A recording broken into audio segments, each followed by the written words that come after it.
Cet album, c'est l'emblème du do it yourself. Je t'explique. Retour en France dans les années 90, une époque où toute une partie de la jeunesse commence à bien kiffer l'acid, la house, la techno, bref, des dérivés de l'électro.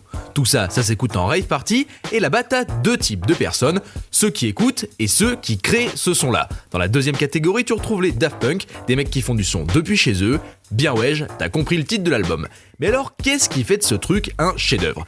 Un peu tout en fait. Sur un aspect strictement musical, c'est hyper novateur. Ça manie l'art du sampling à la perfection pour faire de l'ultra frais avec de l'ancien. Niveau image, t'as que des clips de zinzin avec les meilleurs réals de l'époque. Et si tout ça a été possible, c'est parce qu'ils ont toujours eu le lead sur leur création, même en étant signés dans un gros label. Et en 1997, quand Homework est enfin dehors, ils réalisent 2 tours de force. Déjà, c'est un carton de malade, même hors des sphères purement électro, puisqu'il se vend à 2 millions d'exemplaires. Et ensuite, il est directement érigé au rang de classique absolu de la French Touch. Encore aujourd'hui, c'est la référence.